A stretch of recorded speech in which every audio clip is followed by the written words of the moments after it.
So hello and welcome to my channel once again, and today we are going to start our class 8th history chapter how, when and where.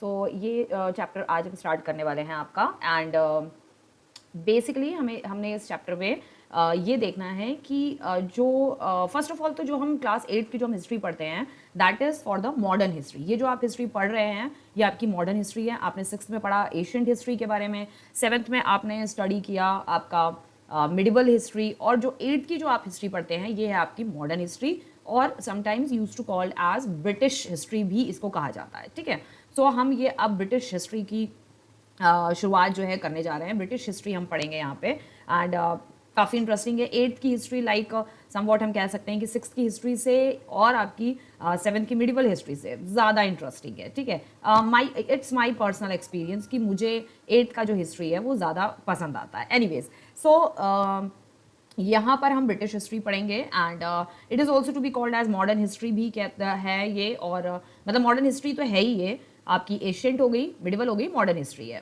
Modern history के साथ साथ हम इसको people use to call British history भी, historians इसे कहते हैं, denote करते हैं। ठीक है, सो अगर हम अपनी फर्स्ट उस पे जाते हैं, स्लाइड पे जाते हैं, तो फर्स्ट स्लाइड हमारी आती है यहाँ पर कि हाउ, व्हेन एंड वेयर, यानी कि ब्रिटिशर्स कैसे आए, कहाँ से आए, किस लिए आए, साथ ही साथ हिस्ट्री जो हम पढ़ते हैं वो कहाँ से पढ़ते हैं, कैसे पढ़ते हैं, कब से पढ़ते हैं, और ये सारे क्वेश्चंस जो है इस चैप्टर में है, लाइक हाउ, व्हेन, कब एंड वेयर, और कहाँ से, हाउ और कैसे। ठीक है, सो हम जो इसमें आज स्टडी करने वाले हैं उसमें है सबसे पहले द इंट्रोडक्शन, इंट्रोडक्शन के बाद meaning, caste system, character name, एक कैरेक्टर है आपका इसमें इस चैप्टर में जैसे कि जेम्स रेनल, इनके बारे में हम पढ़ेंगे and why he keep importance in history, और या इनका क्या कंट्रीब्यूशन रहा। ब्रिटानिका के बारे में हम पढ़ेंगे, ईस्ट इंडिया कंपनी का क्या मोटिव था इंडिया आने का, या what is East India company, East India company क्या है क्या नहीं है,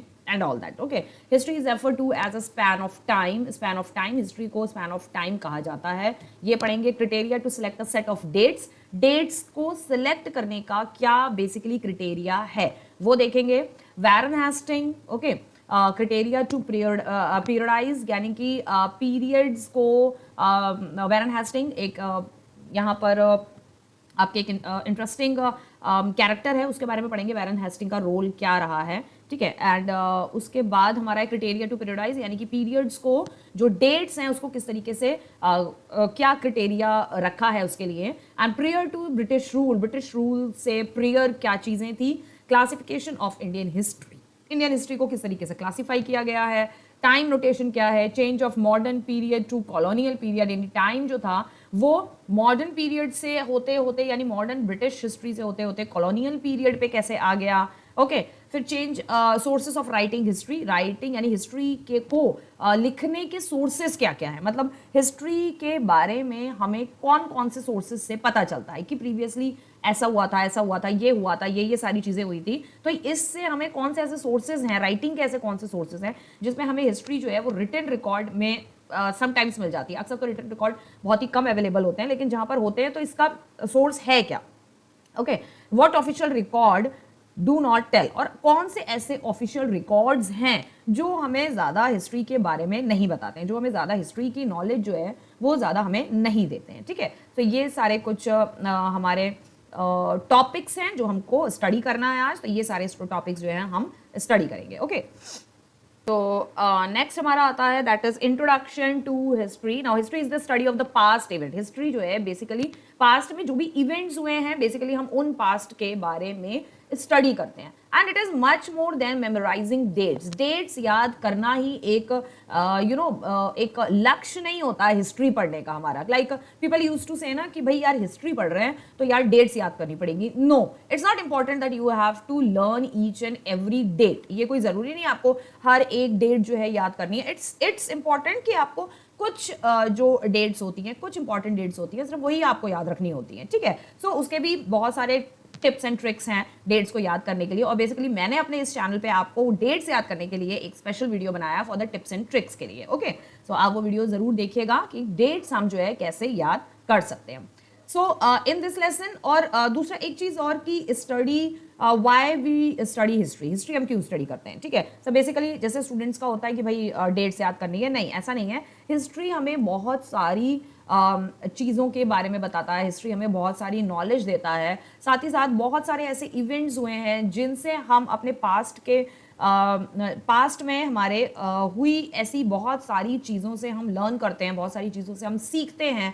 तो हिस्ट्री सिर्फ डेट्स याद करने के लिए ही नहीं पढ़ी जाती, हिस्ट्री और भी बहुत सारी चीज़ें हैं जो हमें हिस्ट्री हमें सिखाती है, हमारी सोसाइटी, हमारा कल्चर। क्योंकि आज के टाइम पे अगर देखें, हम अगर प्रॉपरली देखें तो एक because see you people know that I am Christian and I know what kind of a Hindu culture या इंडियन कल्चर आप जिसे कह सकते हो। इंडियन कल्चर जो है किस तरीके का रहा है पास्ट में, आज वो इंडियन कल्चर नहीं है। अगर आप इंडियन कल्चर की बात करो तो टुडे वो इंडियन कल्चर नहीं है जो पहले पास्ट में रहा था, ठीक है। सो जब हम हिस्ट्री पढ़ते हैं then we get to know कि हमारा प्रीवियसली किस तरीके का हमारा कल्चर रहा है, हमारा इंडियन कल्चर कैसा है, हमारी इंडियन लैंग्वेज किस तरीके की थी, और भी बहुत सारी चीज़ें हमें पता लगती हैं। So in this lesson we will learn how did it happen, changes कैसे आए, ठीक है, कैसे हुआ, व्हेन डिड इट हैपन, कब हुआ, and where did it happen, कहाँ हुआ, चेंजेस कहाँ से शुरू हुए, कैसे हुए, और कब चेंजेस हुए, ठीक है। कब हमें ये लगने लगा, कब पीपल्स को ये लगने लगा कि यार यहाँ से तो काफ़ी चेंजेस हो गया है पुराने टाइम में, अब टाइम में, और आज पे भी अगर आप बात करो तो आज के टाइम पे, पुराने टाइम पे बहुत सारी चीज़ें इंडिया में ही नहीं यानी कि वर्ल्ड में भी बहुत सारी चीज़ें जो हैं चेंजेस हो गए। आप देखते हो अपने आसपास बहुत सारे चेंजेस हो गए। अब आप जब आप बड़े हो गए आज से 10 साल के बाद, after 10 years you will see कि हाउ योर चाइल्डहुड और आपका चाइल्डहुड कैसा रहा है, और आज आप आफ्टर 10 ईयर्स के बाद आप कहाँ पे खड़े हो, ठीक है। You will also see the changes, और but you did not know कि ये चेंजेस कब हुए, हाउ इट हैपन, कैसे हुए ये चेंजेस, व्हेन डिड हैपन, कब हुए, और वेयर इट हैपन, कहाँ पर हुए ये चेंजेस। आपको पता भी नहीं लगेगा कि क्या चेंजेस हुए। आने वाले 10 ईयर्स के बाद आप कहाँ खड़े होगे और आज आप कहाँ पर हो, ठीक है। सो बहुत सारे चेंजेस हमें हिस्ट्री बताती है। हिस्ट्री अगर नहीं होती तो शायद हमें अपने प्रीवियसली में पास्ट में क्या इवेंट्स हुए हैं, क्या चीज़ें हुई हैं जो लोग लिख कर गए हैं, लोग बता कर गए हैं, हमें शायद उन सारी चीज़ों के बारे में नहीं पता। हमें पता ही नहीं होता कि इंडियन सिविलाइजेशन क्या है, इंडियन कल्चर क्या है, ठीक है। और इंडिया में और जिस तरीके से लाइक सिविलाइजेशन हमने 6th में पढ़े, Indus valley civilisation, Harappan culture, Mohenjodaro, ये सारी चीज़ें हमें नहीं पता होती। इसके अलावा भी बहुत सारी चीज़ें हमने पढ़ी। किंग्स के बारे में हमने स्टडी किया, कितने सारे किंग्स आए आपके आपने मिडिवल हिस्ट्री में पढ़ा, अकबर, बाबर, हुमायूं, शेरशाह सूरी के बारे में, बहुत सारी किंग्स के बारे में आपने पढ़ा, ठीक है। टर्किश किंग्स आए, मुगल्स आए, बहुत सारे लोग आए, ठीक है। सो आपको इन सब चीज़ों के बारे में नहीं पता लग पाता if you didn't know the history. अगर आपको हिस्ट्री नहीं पता, अगर आपने अपने पास्ट के बारे में कभी स्टडी ही नहीं किया है, okay. So what is history? History basically events को बताती है, हिस्ट्री प्लेसेस को बताती है, यानी कि वो इवेंट किस जगह पर हुआ। हिस्ट्री डेट्स को भी बताती है, साथ ही साथ किस टाइम पर, कौन से ईयर में ये चीज़ या ये घटना घटित हुई, नेम किन लोगों के साथ हुआ, ठीक है, कौन कौन इन्वॉल्व थे उस इवेंट में, लर्निंग फैक्ट्स। तो ये सारे कुछ लर्निंग फैक्ट्स हैं जो हम इस चैप्टर में स्टडी करेंगे, okay. Meaning of history, history का मीनिंग, एक्चुअली में हिस्ट्री का मीनिंग क्या है? History is about change that occur over time.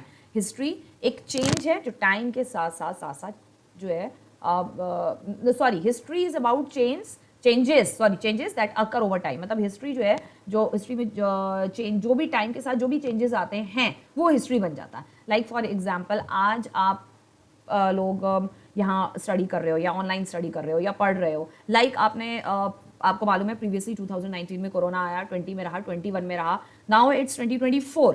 तो अब यू विल गेट नो ना कि कभी हिस्ट्री में दुनिया में, पूरी दुनिया में, वो यहाँ ही नहीं आया, इंडिया में नहीं आया, पूरी दुनिया में कोरोना आया। तो अब वो टाइम पीरियड क्या बन गया? वो टाइम पीरियड आने वाले जो 10 साल के बाद हम उस 2019 को याद करेंगे एज अ हिस्ट्री के तौर पर, क्योंकि वो प्रीवियस इवेंट जो हुआ ऑल ओवर वर्ल्ड में, जो इवेंट हुआ वो इवेंट जो है हिस्ट्री में जोड़ा जाएगा कि 2019 से 2020 से 21 इवन 22 का हाफ ईयर तक जो है आपका कोरोना 2-3 साल जो है पूरे हिंदुस्तान में, पूरे वर्ल्ड में 3 इयर्स तक जो है कोरोना स्प्रेड हुआ, जो कि बहुत ही आपका बहुत ही कहते हैं ना, बहुत ही खतरनाक, बहुत ही डेंजरस डिसीज पूरी दुनिया में ये स्प्रेड हुई, पूरी दुनिया में ये डिसीज फैली, ठीक है। तो वो अब हिस्ट्री बन चुकी है, और आने वाले जब आगे 10 इयर्स आएंगे, आगे जब आप 10 इयर्स आगे जब आप पहुंच जाओगे, जब आप पहुंचोगे 19-20 इयर्स या 20 ईयर्स के 22 ईयर्स के हो जाओगे, तब वो टाइम पीरियड 2019 से 20, 20, 21, 22 का आपके लिए हिस्ट्री बन जाएगा। तो हिस्ट्री बेसिकली है क्या? हिस्ट्री कुछ नहीं है। हिस्ट्री ये है कि टाइम पीरियड के साथ जो जो जो जो चेंजेस होते जाते हैं और जो टाइम पीछे निकलता जाता है, वो पीछे निकला हुआ टाइम जो है वो आपका हिस्ट्री बन जाता है। दैट्स अ हिस्ट्री, ठीक है। तो हिस्ट्री कोई बहुत बड़ी, कोई बहुत कोई बहुत टेढ़ी खीर नहीं है कि हिस्ट्री आपको बड़ा समझना पड़ेगा, बड़ा रटना पड़ेगा, बहुत ज़्यादा ऐसा कुछ नहीं है, ठीक है। तो हिस्ट्री इस तरीके का कुछ नहीं है। दैट इज यहाँ पर भी दिया हुआ है, it's an example, finding how things were in the past and how things have changed, कि पास्ट में चीज़ें जो थी वो कहाँ पर थी, ठीक है। हाउ थिंग्स कैसे हुई, how things were in the past में चीज़ें कैसे हुई, how, and how things have changed, और अब कैसे चीज़ें जो है वो चेंज्ड हो गई, दैट इज हिस्ट्री। इसे हिस्ट्री कहते हैं, okay. The caste system in Hinduism, previously Hinduism में कास्ट सिस्टम था, ठीक है।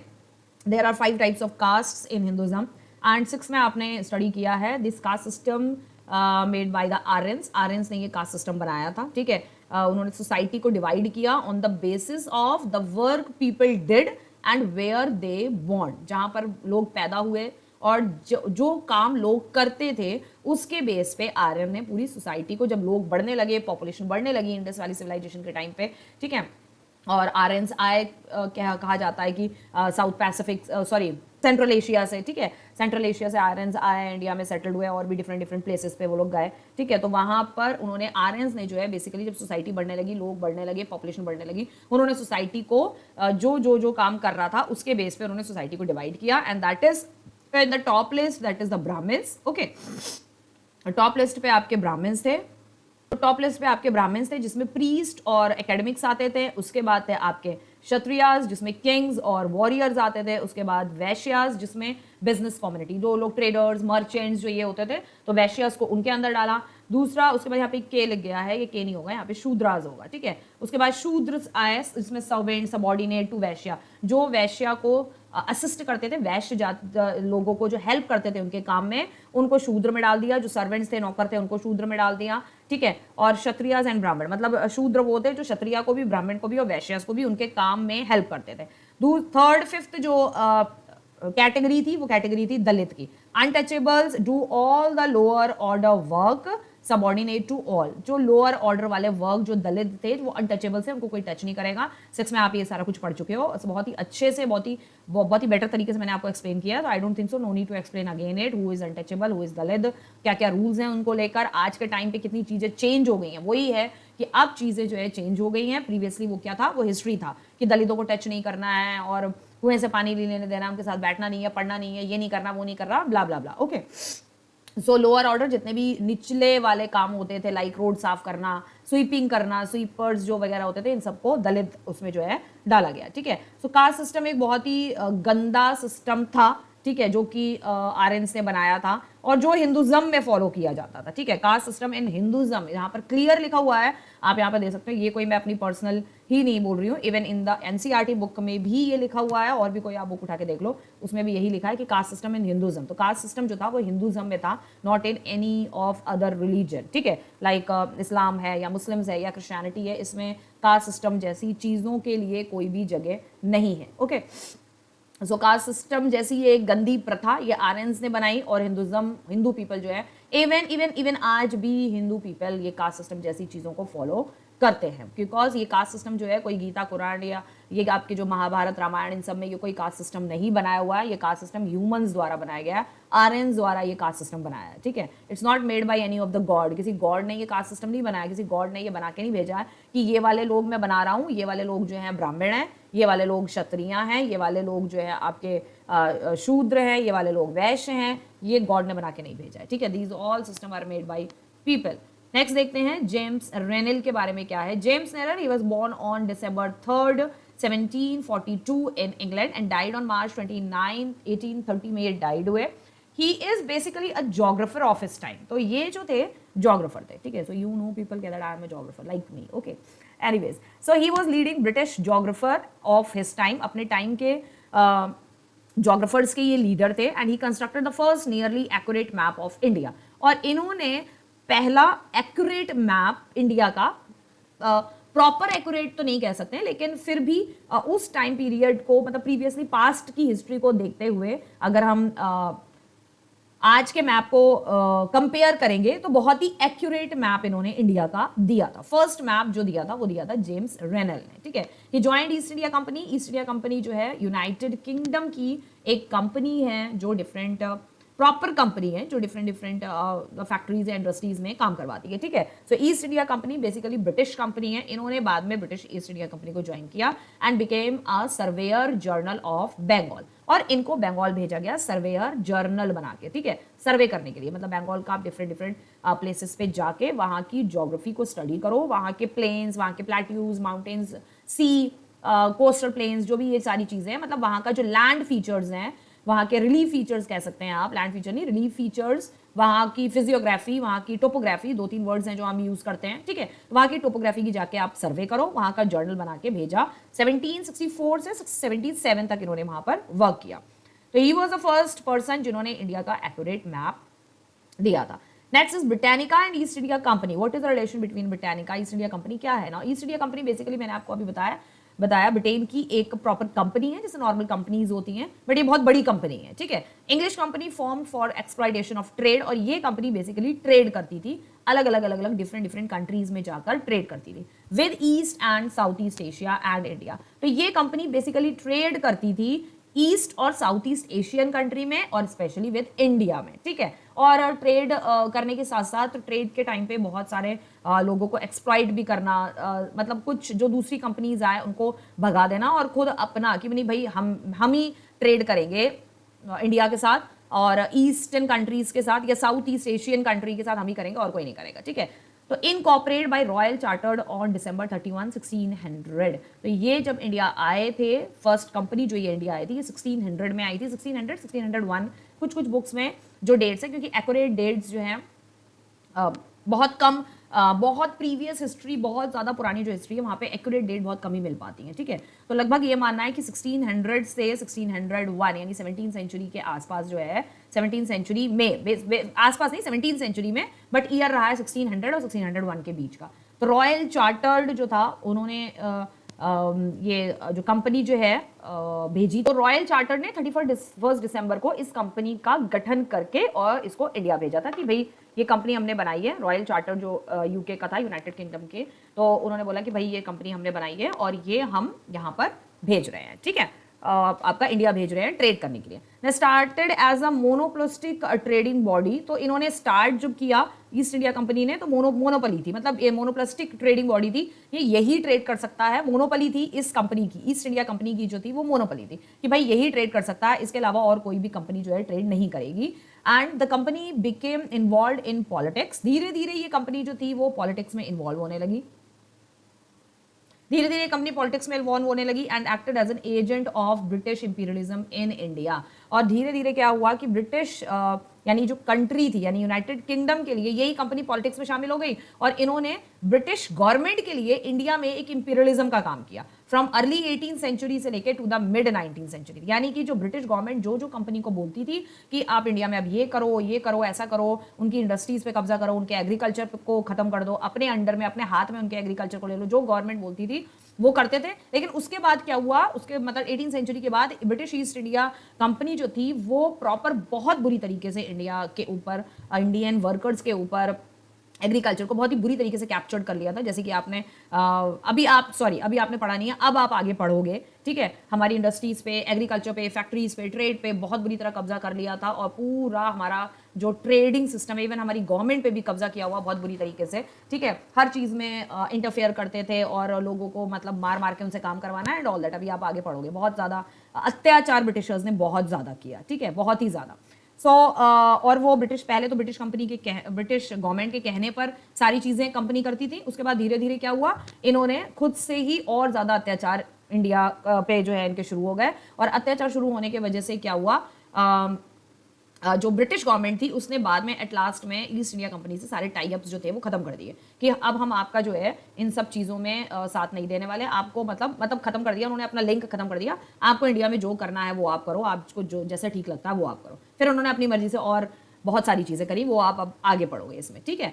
So the activities of the company in China, धीरे धीरे चाइना के तरफ भी ये लोग अपनी एक्टिविटीज बढ़ाने लगे इन द 19th सेंचुरी में, and also served as a catalyst for the expansion of British influence there. और अपना ब्रिटिश इन्फ्लुएंस जो था इन्होंने चाइना में भी धीरे धीरे स्प्रेड कर दिया, मतलब अपनी छाप जो थी India, south east Asian country में आपका चाइना भी आ गया, चाइना से भी और आगे तक ये हर जगह अपने ट्रेड को लेके पहुंच जाते थे, हर जगह कैप्चर करने का इनका पूरा जो प्लान्स रहते थे, क्योंकि ब्रिटिश ने ब्रिटिश ईस्ट इंडिया कंपनी कह लो, यूनाइटेड किंगडम कह लो, अंग्रेज जिसे कहते हैं बहुत से लोग, ठीक है, तो यूनाइटेड किंगडम ने सिर्फ इंडिया पे ही रूल नहीं किया है ये, या फिर सिर्फ साउथ एशिया पे या चाइना पे ही रूल नहीं किया है, यूनाइटेड किंगडम ने मैक्सिमम पूरे अमेरिका पे भी रूल किया है, ऑस्ट्रेलिया पे भी रूल किया है, यूरोपियन कंट्रीज पे भी उसका रूल बहुत टाइम तक रहा है, even also African continent, Africa जो कॉन्टिनेंट है, अमेरिका, ऑस्ट्रेलिया, इन सब पर जो है यूनाइटेड किंगडम ने अच्छे से भर भर के रूल किया है। ओके, एनीवेज चलो नेक्स्ट देखते हैं। ये कुछ पिक्चर है, तो इस पिक्चर में कुछ ये ऑफिशियल्स हैं, ईस्ट इंडिया कंपनी के कुछ ऑफिसर्स हैं ये, जो कि राइड कर रहे हैं आपके, ठीक है, official of the East India company riding in an Indian procession. Indian लोग जो है कोई प्रोसेशन निकाल रहे हैं, कोई मार्च वगैरह निकाल रहे हैं, ठीक है, और वो मार्च जो है उसमें ये आपके ब्रिटिश ऑफिशियल्स जो हैं वो यहाँ पर शामिल हैं, ठीक है, तो ये पिक्चर यहाँ पर ये दिखाई हुई है। Next is history is refer to span of time. History जो है कि एक स्पैन ऑफ टाइम है, मतलब कुछ टाइम पीरियड तक हिस्ट्री रहता है, लाइक जैसे आप देख सकते हो यहाँ पर, जैसे आज के जो 10 साल है, ठीक है, 10 ईयर्स आज के 10 ईयर्स, जब हम 10 साल और आगे बढ़ जाएंगे, ठीक है, हम सब जब 10 साल और आगे बढ़ जाएंगे, आज अगर आप लोग 8th में हो, यू आर 11 और 12 ईयर्स, लगभग 10 साल बाद आप लोग 22 के हो जाओगे, ठीक है। सो 10 साल बाद जो है जब 10 ईयर्स और आप आगे बढ़ जाओगे, सॉरी,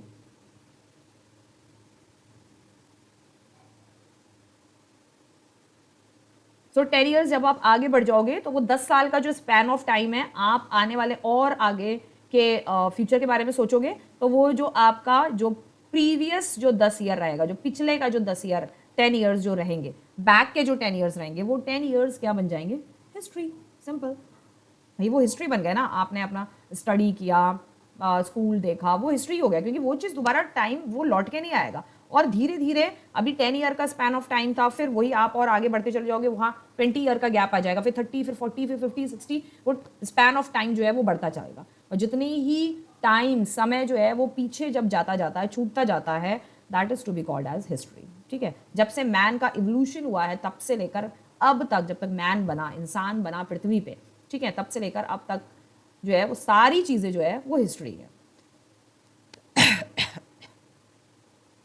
ओके, सो ये है। So we cannot determine a specific date when British rule was started, as it happened over a span of time. So जैसा अभी कहना कि ब्रिटिश रूल कब से स्टार्ट हुआ, ये कोई हम पर्टिकुलर डेट नहीं बता सकते हैं, but according to the historians, जो देखा गया, हिस्ट्री सर्च करी गई कब आए कब नहीं आए, ठीक है, और उस टाइम पे जो लोगों ने चीज़ें लिखी या छोड़ी, लिख के छोड़ी, या कुछ एविडेंसेस जो मिले हैं, उन एविडेंसेस के अकॉर्डिंग ये है कि ब्रिटिश रूल जो है अप्रॉक्स 17th सेंचुरी जैसे स्टार्ट हुई, 17th सेंचुरी में स्टार्ट हो, सॉरी 17th सेंचुरी जैसे स्टार्ट हुई, तो ब्रिटिशर्स जो थे वो all over south east Asia, China, India, Asian country, Pakistan, Myanmar, Burma, जो हमारी जितनी नेबरिंग कंट्रीज है, अफगानिस्तान, ऑल दीज, नेपाल, भूटान, तिब्बत, ये सारी जितनी हमारी नेबरिंग कंट्रीज हैं, यहाँ पर पूरी तरीके से स्प्रेड हो चुके थे ट्रेड को लेकर, ठीक है। 1600 या 1601 के आसपास जो है वो यहाँ ट्रेड करने आए थे। वो ट्रेड जो है धीरे धीरे ट्रेड करते करते उन्होंने धीरे धीरे इन कंट्रीज पे, इन प्लेसेस पे अपना कब्जा जमा लिया कि ट्रेड होगा तो हमारी मर्जी से होगा, इस चीज़ का ट्रेड होगा। फिर उन्होंने क्या किया, यहाँ पे जो रॉ मटेरियल प्रोड्यूस होता था वो कभी इंग्लैंड बेचते थे जाकर, यहाँ पर जो रॉ मटेरियल प्रोड्यूस होता था उस रॉ मटेरियल को जो है सस्ते में यहाँ पर लेते थे हमसे, और अपनी फैक्ट्रीज यूनाइटेड किंगडम में, इंग्लैंड में लेके जाते थे, और अपनी फैक्ट्रीज में अच्छा बढ़िया माल बनाते थे, क्योंकि यहाँ पर रॉ मटेरियल बहुत अच्छा अवेलेबल होता था, और वहाँ बनाकर, वहाँ अच्छा प्रोडक्ट, अच्छे गुड्स बनाकर, और सारी यूरोपियन कंट्रीज में हाई रेट्स पर जो है बेचते थे ताकि उनको प्रॉफिट हो। फिर धीरे धीरे क्या हुआ, पहले तो रॉ मटेरियल लेके जाने लग गए, फिर क्या हुआ, फिर अपनी कंट्री में उनका रॉ मटेरियल बहुत अच्छा था, तो उनका वहाँ पर अगर रॉ मटेरियल किसी भी प्रोडक्ट का अच्छा है तो वो रॉ मटेरियल इंडिया आता था इंडिया में, फिर चीप रेट्स में उनके प्रोडक्ट्स बनते थे, वहां से बहुत सस्ते दामों में यहाँ पे प्रोडक्ट्स बनाते थे, फिर वो यूरोपियन कंट्रीज में जो है हाई रेट्स में बेचते थे। कॉटन के साथ इन्होंने बहुत यही किया, क्योंकि कॉटन ज्यादा से ज्यादा cotton as a raw material यहाँ से लेकर जाते थे और अपनी फैक्ट्रीज में उनके कॉटन क्लोथ्स बनाते थे और यूरोपियन कंट्रीज में हाई रेट में बेचते थे। यहाँ से जो रॉ मटेरियल वो लेते थे, वो रॉ मटेरियल बहुत ही सस्ते दामों का रॉ मटेरियल होता था, ठीक है, क्योंकि रॉ मटेरियल वहाँ यूनाइटेड किंगडम में ग्रो नहीं हो सकता। अब क्यों ग्रो नहीं हो सकता, ये आप मुझे कमेंट सेक्शन में लिखकर जल्दी से बताएंगे कि क्यों यूनाइटेड किंगडम में at that time cotton produce नहीं होता था। Okay, so similarly we developed our taste of drinking tea over a period of time. जैसे कि जो टी यानी कि जो चाय इंडियंस बहुत पीते हैं, ठीक है, तो चाय का भी जो टेस्ट है वो over a span of time, over a period of time, धीरे धीरे धीरे धीरे धीरे लोगों को चाय का टेस्ट पता लगने लगा। एकदम से लोगों को नहीं पता लग पाया भाई चाय का टेस्ट कैसा है कैसा नहीं है, ठीक है, बट धीरे धीरे ये सारी चीजें पता होने लग गई। So see the advertisement on the right, ये आप यहाँ पर एडवर्टाइजमेंट यहाँ पर ये लगाया हुआ है ना इन्होंने, ये आप एडवर्टाइजमेंट यहाँ पर लगाया है छोटा सा कि ये लिप्टन की टी है, कॉफी है, provision famous all over the world. तो लिप्टन जो टी थी बेसिकली एट दैट टाइम पर जो है काफी फेमस थी पूरी दुनिया में। ओके, नेक्स्ट हम देखते हैं past versus present state of history. Past में क्या था, क्या क्या चीजें थी, प्रेजेंट स्टेट ऑफ हिस्ट्री, आज के स्टेट में हिस्ट्री क्या है। Earlier history was associated with string of dates, मतलब पहले डेट्स बहुत लिखी जाती थी, स्ट्रिंग्स ऑफ डेट्स बहुत होती थी, ठीक है। This was because history used to keep a track of battle and big events. तो ये इसलिए होता था क्योंकि प्रीवियसली लोग जो थे वो इवेंट्स के और जो जो लड़ाइयाँ हुई हैं सिर्फ उनके रिकॉर्ड्स रखते थे, ठीक है, उनको ही ट्रैक करते थे। ये लड़ाई हुई भाई, बैटल ऑफ पानीपत हुई इस ईयर में हुई, बैटल ऑफ बक्सर हुई इस ईयर में हुई, मुगल्स इंडिया है लगभग इस ईयर में आए, ये इवेंट हुआ, और लोधी की और उसकी लड़ाई हुई, वो बहुत बड़ा इवेंट माना गया, और बैटल ऑफ बक्सर पानीपत भी बहुत बड़ा इवेंट माना गया। तो इस तरीके के इवेंट्स का ही सिर्फ ट्रैक रिकॉर्ड रखते थे, बड़े बिग इवेंट्स, कुछ बैटल्स, बहुत बड़ी बड़ी कोई बैटल्स, ठीक है, उनके रिकॉर्ड्स रखते थे। कलिंगा का वॉर, लाइक अशोका ने जो कलिंगा का वॉर लड़ा, तो इस तरीके के इवेंट्स का ट्रैक रखते थे, तो उसमें डेट्स को ज्यादा महत्व दिया करते थे। At present history is a wider concept which include how and what concepts. आज के टाइम पे डेट ही सिर्फ इंपॉर्टेंट नहीं है, लेकिन डेट के साथ साथ हाउ, कैसे, व्हाट, क्या हुआ, कैसे हुआ, क्या हुआ, चीजें भी हिस्ट्री में आज के टाइम पे बहुत ज्यादा इंपॉर्टेंस रखती हैं। मतलब कैसे हुआ और क्या हुआ, तो ये ज्यादा इंपॉर्टेंट है डेट के साथ साथ। For example how people earn their livelihood, लोगों ने कैसे पैसा कमाना, लोगों ने कैसे सीखा, ये बहुत इंपॉर्टेंट है कि भाई how people earn their livelihood, लोगों ने पैसा कमाना कैसे सीखा, अपना अर्न देयर लाइवलीहुड, सॉरी, पैसा कमाना कैसे सीखा, दूसरा अपनी लाइवलीहुड, अपनी जीविका चलाना उन्होंने कैसे सीखा। व्हाट डिड दे प्रोड्यूस, वो क्या प्रोड्यूस करते थे, एंड ईट, लोग क्या खाते थे। आज पुराने टाइम पे लोग किस तरीके का भोजन करते थे, किस तरीके की चीजें खाते थे बेसिकली, ठीक है, एक्सेट्रा एक्सेट्रा, क्या पहनते थे, कैसे उनकी लाइफस्टाइल थी। आजकल ये सारी चीजें भी हिस्ट्री में जो है बहुत ज्यादा इंपॉर्टेंट हो गई है, और हिस्ट्री में ये सारी चीजों को भी इंक्लूड किया जाता है, सिर्फ डेट्स को इंक्लूड नहीं किया जाता, इन सब चीजों को भी इंक्लूड किया जाता है। नेक्स्ट देखते हैं criteria to select a set of date. क्या क्राइटेरिया है, डेट्स को सेट करने का क्या क्राइटेरिया है, यहां पर ये बता रहा है। Dates become important when we assume that a particular set of event are important. Dates तब इंपॉर्टेंट होती है, मैंने स्टार्टिंग में मैंने आपको बताया था ना, सारी हिस्ट्री की डेट्स याद रखने की जरूरत नहीं है, जो इंपॉर्टेंट डेट्स हैं वो ही आपको याद रखनी है, ठीक है। इन हिस्ट्री बेसिकली आपको जो इंपॉर्टेंट डेट्स हैं, first world war, second world war, ठीक है, और क्या है अभी तक, जो फ्रेंच रेवोल्यूशन हो गया, रशियन रेवोल्यूशन हो गया, socialism in Europe, okay, nationalism in Europe, कुछ ऐसी डेट्स हैं जो आपको याद रखनी की जरूरत पड़ती है, बट बहुत सब डेट्स आपको याद रखने की जरूरत नहीं पड़ती। So that is why it's written कि particularly set of events are important. अगर कोई इवेंट इंपॉर्टेंट है तो उसकी डेट को ज्यादा इंपॉर्टेंस भी दी जाती है। Most of the history in India was written by British historian. ज्यादातर जो इंडियन हिस्ट्री है, इंडिया की जो हिस्ट्री है, वो ज्यादातर इंडिया की हिस्ट्री ज्यादातर ब्रिटिश हिस्टोरियंस ने लिखी थी, जो ब्रिटिश के हिस्टोरियंस थे उन्होंने ज्यादातर लिखी थी। And these historians started writing with the rule of first governor general Warren Hasting. तो ये जो हिस्टोरियंस थे इन्होंने लिखना तब स्टार्ट किया था जब गवर्नर जनरल वैरन हेस्टिंग ने ये रूल बनाया, with the rule of first governor general रहे थे हमारे वैरन हेस्टिंग, ठीक है, and ended with the last viceroy Lord Mountbatten. और ये हिस्ट्री लिखना हिस्टोरियंस ने वैरन हेस्टिंग के साथ जो है स्टार्ट किया, और एंड तभी हुआ जब देश को आज़ादी मिली, और उस समय जब देश हमारा इंडिपेंडेंट हुआ तो उस समय लास्ट वाइसरॉय जो थे वो हमारे थे लॉर्ड माउंटबेटन, ठीक है, जिनके रूल में इंडिया आज़ाद हुआ, इंडिया इंडिपेंडेंट हुआ। ओके, सो तब तक जो है हिस्टोरियंस जो थे इंडिया में क्या क्या हुआ, क्या इवेंट्स हुए, क्या नहीं हुए, कैसे हुए, किस तरीके से हुए, सब चीज़ें ये लोग रिटर्न रिकॉर्ड लिखा करते थे। सारी चीज़ें, सारी हिस्ट्री ब्रिटिश हिस्टोरियंस ने लिखी है। Warren Hastings, he became the first Governor General of India in 1773. First Governor General थे 1773 में। Warren Hastings was a competitive, honorable and far-sighted administrator. काफ़ी कॉम्पिटिटिव थे, यानी कि कंपटीशन बड़ा था इनके अंदर। ऑनरेबल, वो काफ़ी रिस्पेक्ट की जाती थी इनकी। फार साइटेड, दूर की नज़र इनकी बड़ी अच्छी थी। कहने का मतलब है किसी भी गलत चीज़ को ये बहुत दूर से देख के भाग जाते थे। जैसे कहते हैं ना लोग, अरे उसकी दूर की नज़र बड़ी तेज़ है ना, इसको पता चल जाता है क्या होने वाला है, लाइक इन दैट वे, ठीक है, क्या होने वाला है। फार साइटेड एडमिनिस्ट्रेटर था, काफ़ी अच्छा एडमिनिस्ट्रेटर चलाने वाला था ये। Whose policies while some controversial, जिनकी इनकी जो इन्होंने कुछ पॉलिसीज बनाई, लेकिन कुछ ना कुछ उसमें कंट्रोवर्सी रही, कुछ कहते हैं ना कुछ डिसएडवांटेज रहे, जो कि कुछ ब्रिटिशर्स को भी नहीं पसंद आए, ठीक है। And decisively shaped and stabilize future Anglo Indian relation. तो बाद में भी इन्होंने एंग्लो इंडियन जो रिलेशन इंडिया के साथ जो रखे, उन्होंने वो कोशिश किया इन्होंने कि काफ़ी अच्छे रिलेशंस जो हैं उनको शेप्ड करके रखें, काफ़ी अच्छे रिलेशंस बना के रखें। The controversy surrounding his administration made him the subject of impeachment and trial in great Britain. इनके साथ कुछ कंट्रोवर्सीज ऐसी थी कि कुछ ज़्यादा ही कंट्रोवर्सीज हुई, जिनके वजह से ग्रेट ब्रिटेन में, यानी कि इनके खुद की कंट्री में, ठीक है, इनकी खुद की कंट्री में इनके ऊपर ट्रायल चलाया गया। कुछ इन्होंने ऐसी चीज़ें करी तो जिनके इनके ऊपर ट्रायल चलाया गया, और ग्रेट ब्रिटेन में बहुत ज़्यादा कंट्रोवर्सी रही इनको लेकर, ठीक है। और इनके ऊपर जो है मुकदमा भी चला, जो भी इन्होंने कुछ कार्य जो थे वो इंडिया में कुछ ऐसे सही नहीं किए, तो जिनकी वजह से इनके ऊपर मुकदमा चला गया, ट्रायल चलाया गया, और इनको पनिशमेंट भी जो भी होगी, ग्रेट ब्रिटेन ने, यूनाइटेड किंगडम ने उस समय जो भी अपने ऑफिसर को पनिशमेंट दिया होगा वो दिया इनको। चाहता है क्राइटेरिया टू पीरियडाइज, क्या क्राइटेरिया है पीरियड्स को मैनेज करने का, पीरियडाइज करने का क्या क्राइटेरिया रखा ब्रिटिशर्स ने, ठीक है। In 1870, a Scottish economics and a political philosopher named James Mill published a book history of British India.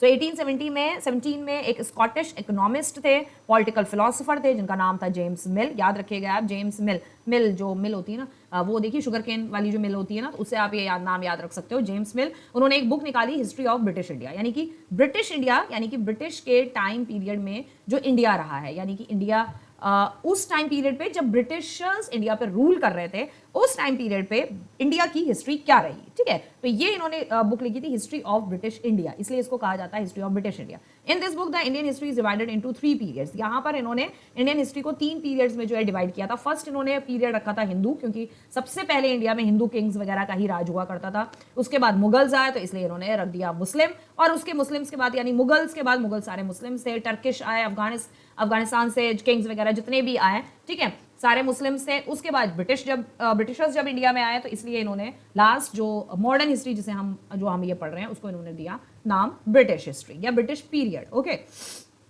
So prior to British rule British rule से पहले, so before British rule took over the charge of India, उससे पहले क्या था? So before Britishers took over India there were Hindus and Muslim rulers who used to exploit India. Hindu और Muslim rulers भी कोई कम नहीं थे, ठीक है, उन्होंने भी इंडिया को खूब एक्सप्लॉइट किया, इंडियन पीपल्स को भी खूब एक्सप्लॉइट किया, खूब परेशान किया। और कुछ ऐसे किंग्स रहे जिन्होंने, कहा जाता है कि अकबर जो है वो one of the king of the Mughal period, जिसने अपने राज्य का काफ़ी ध्यान रखा, ठीक है। उसने हिंदू के रिलीजन्स का भी काफ़ी रिस्पेक्ट करता था, मुस्लिम्स का तो वो करता ही था, ठीक है। हिंदूज के ऊपर से जो जजिया टैक्स उन लोगों के ऊपर लगाया था, वो उससे पहले जो किंग थे उन्होंने उस जजिया टैक्स को हटाया उसने हिंदूज से, और हिंदू पीपल्स के लिए मंदिर बनवाना एंड ऑल दैट। तो अकबर वो is one of the king in the Mughal time और इन द मुगल पीरियड, जिन्होंने अपने टाइम पीरियड में हिंदू और मुस्लिम दोनों रिलीजन को काफ़ी अच्छा रिस्पेक्ट किया, ठीक है। एक्सप्लॉइट से ज़्यादा उन्होंने काफ़ी अच्छा अपने राज्य का ध्यान रखा। So further more India strongly believed, और उससे पहले मतलब हिंदू किंग्स और मुस्लिम किंग्स जब थे, उससे भी पहले हिंदू किंग्स से पहले नॉर्मल जो थे किंग्स कैसे कैसे बने, किस किस तरीके से किंग्स एंड किंगडम्स बनी, आपने सच में पढ़ चुके हो किंगडम किस तरीके से बनी, ठीक है। उससे पहले कास्ट सिस्टम बहुत था, मल्टीपल रिलीजन्स थे, सुपरस्टिशियंस चीज़ों पे बिलीव करते थे, मल्टीपल रिलीजन लिखा है। सो आप ये सोच सकते हो Hindu is not a proper religion, Hindu पहले कोई रिलीजन नहीं था, ये बाद में जाकर लोगों ने आइडोल वर्शिप करी।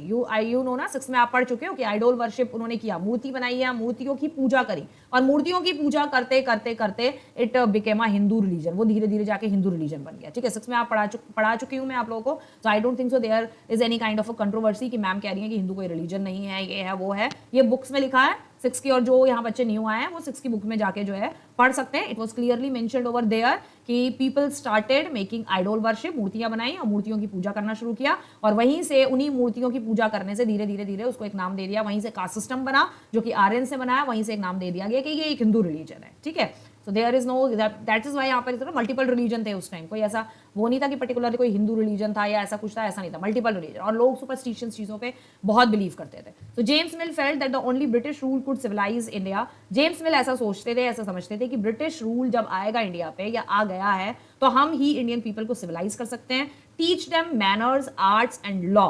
ठीक है, हम ही उनको मैनर्स सिखा सकते हैं, हम उनको आर्ट्स की चीजें सिखा सकते हैं, हम उन्हें लॉ कानून हम ही सिखा सकते हैं। And that is true, no doubt, इसमें कोई डाउट नहीं है कि ब्रिटिशर्स ने हमें बहुत सारी, ब्रिटिशर्स ने अत्याचार बहुत किया, ठीक है, आई एक्सेप्टेड, लेकिन उसके साथ साथ ब्रिटिशर्स हमें बहुत सारी चीजें सिखा कर भी गए। ठीक है, आज जो ये आप टेबल चेयर पे बैठ के जो लंच करते हो, जो डिनर करते हो, ये all these have given by Britishers. जो आप ये पैंट और शर्ट और जीन्स ये सब पहन के जो घूमते हो ना, ये भी सारा ब्रिटिशर्स द्वारा दिया गया है। जो कल्चर आज जो बड़े बड़े लोग, बिजनेसमैन, फिल्म स्टार्स, एक्टर्स जितने आपके हैं ना, ये बॉलीवुड के एक्टर्स, ये जो भी कल्चर जो ये फॉलो करते हैं ना, वो कट पिट वाले जो कपड़े पहनते हैं ना, जो वो एक्सपोज करते हैं सारे बॉडी का, ये सारा कल्चर जो है वेस्टर्न कल्चर है, ये इंडियन कल्चर रही ही नहीं है। ये आप लोगों को भी बहुत अच्छे से पता होना चाहिए जो मेरे से 6 और 7 पढ़ चुके हैं। Indian culture is not that कि कटे पिटे वाले जो कपड़े पहनते हो, जो आप ये पैंट शर्ट पहनते हो, this all culture is given by Britishers, none other than. Okay, education, English today we are studying English now in our schools and colleges. People used to say just talk in English, talk in English. ये English language जो है ये Britishers द्वारा दी गई है। ठीक है, कोई और नहीं आया था, ये ब्रिटिशर्स की लैंग्वेज है। ब्रिटिशर्स ने इंग्लिश को कंपलसरी लैंग्वेज बनाया ऑल ओवर द वर्ल्ड, नहीं इंडिया में, क्योंकि इंग्लिश एक इंटरनेशनल लैंग्वेज थी, easily we can communicate with the other countries of the world in anywhere. ठीक है, सो इंग्लिश को जो है कंपलसरी बनाया किसने? ब्रिटिशर्स ने। ठीक है, सो दैट इज वाई आज हम यहाँ पर बैठ के जो है ना अंग्रेजी झाड़ते हैं ना, जो बहुत सारे लोग जो एक्टर्स, फिल्म स्टार्स और क्रिश्चियन लोगों से ही बड़ी प्रॉब्लम रहती है ना जिन लोगों को, तो उनके लिए मैं बता दूं जो आप इंग्लिश झाड़ते हैं, ये इंग्लिश जो है ना ये ब्रिटिशर्स द्वारा ही दी गई है। ठीक है, साथ ही साथ whatever the food today you are eating, cakes, pastries, cookies जो आप कहते हैं, biscuits, these all are given by Britishers. बहुत सारी चीजें ऐसी हैं, बहुत सारी, जिनकी शायद कोई काउंटिंग भी नहीं है। ठीक है, ये सारा कुछ जो है, जो मैनर्स, जो लॉज जो बनाना, आज भी जो लॉ हम फॉलो करते हैं हमारे इंडियन कॉन्स्टिट्यूशन में, वो लॉ भी ब्रिटिशर्स द्वारा ही दिए गए हैं। हमारा जो कॉन्स्टिट्यूशन बना है, जिसे कहा जाता है कि 2 साल और 11 महीने में बना है, 2 years और 11 month में बना है, उसमें बहुत सारी चीज़ें, वो इंडियन ब्रिटिश कॉन्स्टिट्यूशन ही था, उसको सिर्फ चेंज करने में ही 3 साल, लगभग 2 साल 11 month लग गए उसको सिर्फ चेंज करने में। ठीक है, जो कि ब्रिटिश का कॉन्स्टिट्यूशन था, उसे हमारे इंडियन लीडर्स ने बैठ के चेंज किया, क्योंकि बहुत सारी चीज़ें ऐसी थी जो डेमोक्रेटिक इंडिया जो हो गया था, जो इंडिपेंडेंट इंडिया जब हो गया था, ब्रिटिशर्स जब छोड़ के चले गए थे, तो बहुत सारे उनके रूल्स एंड रेगुलेशन कॉन्स्टिट्यूशन में ऐसे थे जो फॉलो एक इंडिपेंडेंट कंट्री में, डेमोक्रेटिक कंट्री में फॉलो नहीं हो सकते। ठीक है, तो सिर्फ चेंज करने में 2 साल 11 महीने लग गए। आप सोचिए अगर कॉन्स्टिट्यूशन बनाने के लिए बैठते तो न जाने कितने साल लग जाते। ठीक है, और धीरे धीरे अब तक 75 सालों में बहुत सारे चेंजेस कॉन्स्टिट्यूशन में हुए हैं, बहुत सारे अमेंडमेंट्स हुए हैं, जिसे हम चेंजेस कहते हैं। We used to call in a civics language it's amendments. बहुत सारे अमेंडमेंट्स हुए हैं रूल्स एंड रेगुलेशंस में। ठीक है, बट बहुत सारी चीजें स्टिल वी आर फॉलोइंग। जो ये पुलिस जो बनाई गई है, ये पुलिस जो है बेसिकली, जो पुलिस की जो ये आर्मी है, ये ब्रिटिशर्स द्वारा ही ये फॉर्म्ड की गई थी। विद इन द कंट्री के अंदर कुछ भी दंगा फसाद, प्रोसेशंस वगैरह कुछ भी अगर दंगे फसाद होते हैं तो उसको कंट्रोल करने के लिए कोई आर्मी होनी चाहिए, तो उसके लिए ब्रिटिशर्स ने ये पुलिस फोर्स का गठन किया था। ठीक है, सो बहुत सारी ऐसी चीजें हैं जो ब्रिटिशर्स द्वारा दी गई हैं। ब्रिटिशर्स ने एक्सप्लॉइट भी बहुत किया, नो डाउट, ऐसा नहीं कि एक्सप्लॉइट नहीं किया। Okay, continue. Indian history classification. So Indian history का क्लासिफिकेशन किस तरीके से, ये मैंने आपको ऑलरेडी बता दिया। ठीक है, एशियंट हिस्ट्री जो हमारी मानी जाती है वो 4000 BC से AD 500। अब BC क्या है, AD क्या है, हम आगे पढ़ेंगे। 6 और 7 में वैसे मैं आपको पढ़ा चुकी हूँ, जो बच्चे मुझसे पढ़ चुके हैं 6th 7th में, तो दे नो BC क्या है, AD क्या है, they know very well. Medieval history आपकी चलती है AD 500, उसके बाद की फिर AD 1500 तक। मॉडर्न हिस्ट्री चलती है AD 1500 से लेके प्रेजेंट तक, जितनी है, जितने इवेंट्स हुए हैं, जितनी चीजें हुई हैं, वो मॉडर्न हिस्ट्री में आती है। ठीक है, collapse of a Roman empire, यहाँ पर आप देख सकते हो power in the western Europe, renaissance and reformation. ये मॉडर्न हिस्ट्री में यहाँ पर ये दिखाया हुआ है, जो एरो बनाया हुआ है ये आप मॉडर्न हिस्ट्री का देख सकते हो, ठीक है। ये मॉडर्न हिस्ट्री है आपकी, और यहाँ पर रोमन एम्पायर जो है वो कोलैप्स हुआ है, तो उसका साइन जो है यहाँ पे दिखाया। ये रोमन एम्पायर की ये उस टाइम की ये स्टैचू है, ठीक है। और यहाँ पर इसका देखो आप, नेक आपको नहीं दिखेगा यहाँ पर, ठीक है, नेक नहीं है क्योंकि रोमन एम्पायर कोलैप्स हो चुकी थी, रोमन एम्पायर को खत्म कर दिया था। रोमन एम्पायर, वैसे मैं अब ज़्यादा अगर बताऊंगी तो बहुत डीप में ये लेक्चर चला जाएगा, खैर छोड़ो, अभी मैं नहीं बता रही। रेनेसांस, ये मॉडर्न दिखा दिया। रेनेसांस यानी कि रीफॉर्मेशन, मॉडर्न हिस्ट्री यहाँ से स्टार्ट हुआ है, जहाँ से नई चीज़ें बनना जो है वो शुरू हो गई। हम देखते हैं time notation. What is time notation, यानी कि टाइम पीरियड किस तरीके से डिसाइड किया गया है। जैसे कि आप भी प्रीवियसली एडी और बीसी हम पढ़ रहे थे, तो टाइम को किस तरीके से डिवाइड किया गया है, क्या चीज़ है जिससे टाइम पीरियड मेजर करते हैं, कैसे हम टाइम पीरियड को लेते हैं। द टर्म एनो डोमिनी जो है वो एडी कहलाता है, and BC is to be called as before Christ, यानी कि क्राइस्ट के बॉर्न होने से पहले की history are use to label और number years in the Julian और ग्रिगोरियन कैलेंडर। तो ग्रिगोरियन कैलेंडर जो है जो फॉलो होता है ऑल ओवर द वर्ल्ड, उससे पहले मतलब जूलियन कैलेंडर ये कहा जाता था, तो उसमें कुछ चेंजेस किए गए, then it is to be called Gregorian calendar. तो हिस्ट्री में ऑल ओवर द वर्ल्ड जो कैलेंडर फॉलो किया जाता है, that calendar is to be called as Gregorian calendar. Okay, term Anno Domini AD होता है, is medieval Latin and means in the year of the Lord. तो AD जो है वो ईयर ऑफ द लॉर्ड, कौन सा लॉर्ड, लॉर्ड है ना, लॉर्ड मीन्स भगवान, तो कौन सा लॉर्ड है यहाँ पर, यहाँ पे जो लॉर्ड है वो जीसस क्राइस्ट के बारे में बात हो रही है, ठीक है। तो जीसस क्राइस्ट के पीरियड में क्या क्या चीजें हुई, क्या क्या घटनाएं हुई, उसके बारे में यहाँ पर बात। तो एडी हम लेते हैं कि जीसस क्राइस्ट के टाइम पीरियड में क्या क्या चीजें हुई, क्या क्या इवेंट्स हुए, तो एडी हम उसको लेते हैं, यानी कि इन the year of the Lord, जब लॉर्ड यहाँ पर थे तो उस टाइम पीरियड पे, ठीक है। Term BC before Christ and epoch used in dating years, एक एपॉक यूज किया जाता है ये ईयर्स को डेट्स करने के लिए, prior to the estimated birth of Jesus, यानी कि यहाँ पर आप जो पिक्चर देख रहे हो ये आप यहाँ पे देख सकते हो, ठीक है, या इस पीरियड में जीसस क्राइस्ट का बर्थ हुआ है। तो जीसस क्राइस्ट के बर्थ से पहले की हिस्ट्री और जीसस क्राइस्ट के बर्थ के बाद की हिस्ट्री हम इस तरीके से पढ़ते हैं। तो इसका मतलब यहाँ पर यह है कि Jesus Christ is to be called as, is to be real. Jesus Christ जो है वो कोई फेक पर्सन नहीं है या कोई वो फेक चीज़ नहीं है, जीसस क्राइस्ट इज रियल, ठीक है।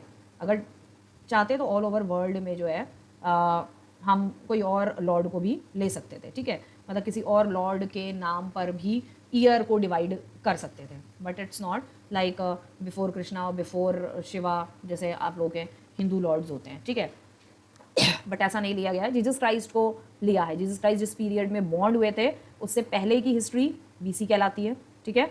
तो वहाँ से हम, अगर ये 0 पीरियड है तो 0 से फिर हम जाएंगे तो 1, फिर 2, फिर 3, 4, 5, 6, 7, 8, 9, और जब हम 0 से यहाँ जाएंगे तो वो प्लस होता जाएगा, इधर माइनस होता जाएगा, ठीक है। तो 0 से 1, फिर 1 से 2, 3, 4, 5, 6 ऐसे। तो लेकिन जो एडी है पीरियड वो जीसस क्राइस्ट के बाद की हिस्ट्री, जीसस क्राइस्ट जब पैदा हुए उसके बाद कौन कौन से इवेंट हुए, और जीसस क्राइस्ट के पैदा होने से पहले कौन कौन से इवेंट हुए। सम पीपल्स, कुछ लोग ऐसे बोलते हैं कि जीसस क्राइस्ट जिस पीरियड में पैदा हुए, जीसस क्राइस्ट तो बाद में पैदा हुए हैं, और हिंदुज़म और ये सब कुछ जो लॉर्ड्स वगैरह थे, हिंदू के जो लॉर्ड्स थे वो तो जीसस क्राइस्ट से पहले के थे। जीसस क्राइस्ट बॉन्ड हुए थे इस पीरियड में, लेकिन इसका मतलब ये नहीं वो एज अ लॉर्ड बॉन्ड हुए थे, जिस तरीके से कृष्ण भगवान आपके बॉन्ड हुए थे ना, ज़मीन पे अर्थ पे बॉन्ड हुए थे ना कृष्ण भगवान। लेकिन ऐसा तो है नहीं कि बॉन्ड होने से पहले वो भगवान नहीं थे, वो ऑलरेडी आप लोग गॉड मानते हो उन्हें।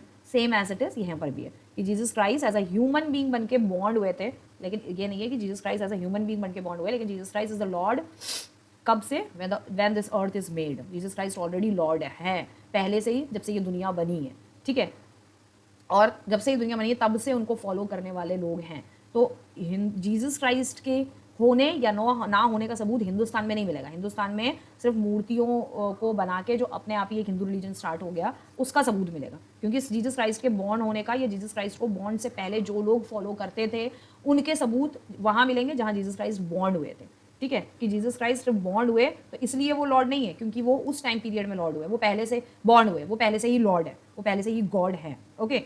तो डोंट इसके ऊपर किसी भी तरीके का वो मत करना कि मैम ये कह रही हैं, मैम ऐसा कह रही हैं, मैम वैसा कह रही हैं, ऐसा नहीं है, ठीक है। हिस्ट्री इस बात को प्रूव करती है कि जीसस क्राइस्ट बॉर्न हुए हैं, ओके। तो नेक्स्ट हम देखते हैं modern period change to colonial period. तो अब मॉडर्न पीरियड जो है वो किस तरीके से कॉलोनियल पीरियड में जो है वो चेंज हो गया। अभी तक मॉडर्न पीरियड चल रहा है, कुछ टाइम तक मॉडर्न पीरियड चला, यानी कि ब्रिटिशर्स जो थे वो रूल कर रहे थे, वो ब्रिटिशर्स ट्रेड कर रहे थे अपना, ठीक ठाक से और दूसरी डिफरेंट कंपनीज के साथ ट्रेड वगैरह कर रहे थे। लेकिन यहाँ पर क्या होता है, अभी धीरे धीरे ब्रिटिशर्स ने इंडिया पर अपना कब्जा जमाना जो है स्टार्ट कर दिया। So modern period is related to growth of all the forces of modernism. जब भी मॉडर्न पीरियड स्टार्ट हुआ तो उस समय ग्रोथ हो रही थी, हर चीज के लिए, हर चीज में ग्रोथ हो रही थी, मॉडर्निज्म हो रहा था, मॉडर्न चीजें हो रही थी। But under the British rule, जब ब्रिटिशर्स ने रूल करना शुरू कर दिया इंडिया पर, people were not getting modernise. तब पीपल जो थे वो मॉडर्नाइज नहीं हो रहे थे। तब ब्रिटिशर्स ये चाह रहे थे कि बस ये ऐसे ही रहें, ठीक है, और इनको मॉडर्नाइज करने का कोई वो नहीं है, हम बस अपना फायदा निकालते हैं, ठीक है। Therefore the name change to colonial period, इसलिए उसका नाम चेंज करके बाद में मॉडर्न पीरियड का नाम चेंज करके कॉलोनियल पीरियड कुछ ब्रिटिश हिस्टोरियंस ने ही रखा, ठीक है। When the subjugation of one country by another leads to political, economic, social and cultural changes, this is the process of colonization. जब एक कंट्री दूसरी कंट्री पर लीड करने लगे, यानी कि उस पर कब्जा करने लगे, पॉलिटिकली उस पर कब्जा जमा दिया है, गवर्नमेंट बना ली है अपनी, इकोनॉमिकली उसको अपने अंडर में कर लिया है, सोशली उसको अपने अंडर में लिया, उसका कल्चर चेंज कर दिया है, ठीक है, कल्चरल चेंजेस, उसमें कल्चरल चेंजेस कर रहे हैं या कल्चरल चेंजेस उसमें आ रहे हैं, इस प्रोसेस को कॉलोनाइजेशन कहा जाता है। मतलब उन्होंने बहुत सारी चीज़ें एक दूसरी कंट्री में जाकर बहुत सारी चीज़ों में चेंजेस किया, इकोनॉमिकली, सोशली, पॉलिटिकली, कल्चरली, तब यहाँ पर कहा जाता है कॉलोनाइजेशन। ओके, नेक्स्ट जाते हैं हम sources of writing history. Writing जो है मतलब हिस्ट्री के सोर्सेस, रिटन में क्या क्या सोर्सेज है, रिटन में हमारे पास हिस्ट्री की ऐसी कौन सी चीजें हैं जिससे हमें पुराने टाइम के इवेंट्स के पास्ट के बारे में जो है हमें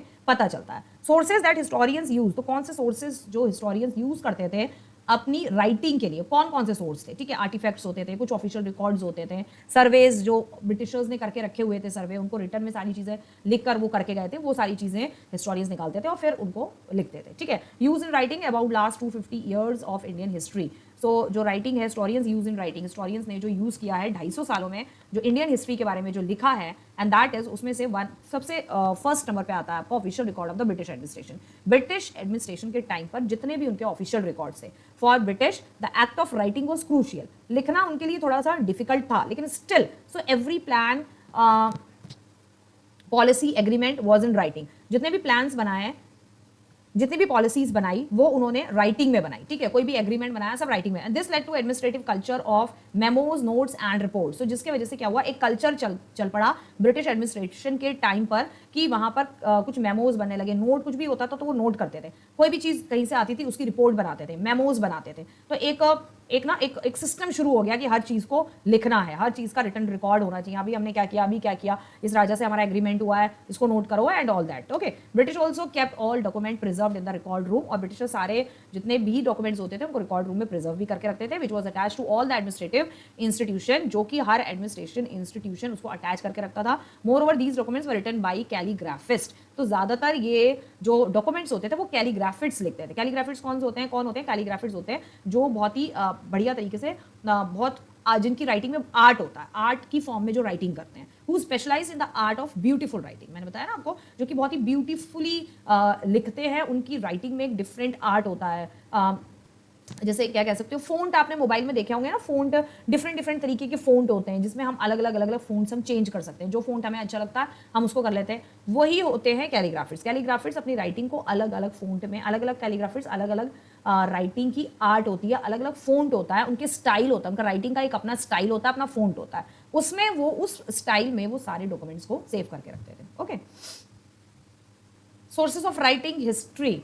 हिस्ट्री को लिखने के क्या क्या सोर्सेज थे, national archive of Delhi, national archive of India Delhi. तो इन नेशनल आर्चीव, आप ये पिक्चर देख रहे हो, ये एक ऑफिस है, ऑफिशियल रिकॉर्ड्स रखे जाते हैं यहाँ पे, ठीक है, और इन्हीं सारे रिकॉर्ड्स में ब्रिटिश एडमिनिस्ट्रेशन के सारे रिकॉर्ड्स जो हैं वो यहाँ पर रखे हुए हैं। यहीं से हमें सारी हिस्ट्री के बारे में, ब्रिटिश इंडियन हिस्ट्री के बारे में पता चलता है, जो कि आज भी ये ब्रिटिशर्स के जो ऑफिशियल रिकॉर्ड्स हैं वो आज भी इस national archive of India Delhi में रखे हुए हैं। It is a record room where all the documents and the letters from government and the various administration have been arranged as per the date from 18th century and are preserved in a good condition. 18th century से लेके जितने official records हैं सारे इसमें रखे गए हैं। Administration letters from the government and various, अलग अलग एडमिनिस्ट्रेशन से जो भी लेटर्स आए, जो भी डॉक्यूमेंट्स आए, सब प्रिजर्व करके रखे गए और इनको बहुत ही अच्छी गुड कंडीशन में जो है रखा गया ताकि ये खराब ना हो कभी भी। सोर्सेस ऑफ राइटिंग क्या है और क्या क्या है सोर्सेस ऑफ राइटिंग हिस्ट्री के, कंडक्टिंग सर्वे जो भी कंडक्ट होते हैं तो वही सेम टॉपिक चल रहा है आपका, ठीक है, ये अब थर्ड पॉइंट है इसका। सर्वे कंडक्ट होते थे, तो conducting survey was common under colonial administration. Colonial administration यानी कि ब्रिटिश टाइम पीरियड के टाइम पे सर्वे कंडक्ट होते रहते थे, ये एक कॉमन चीज है, वो लोग सर्वे जरूर कंडक्ट करते थे। The British believe that a country had to be properly known before it could be effectively administered. तो ब्रिटिशर्स का ये मानना था कि अगर किसी भी कंट्री को एडमिनिस्टर करना है, किसी भी कंट्री को अगर अपने हाथ में लेकर अच्छे से चलाना है, तो हमें उस कंट्री के बारे में प्रॉपर्ली पहले नॉलेज होनी चाहिए।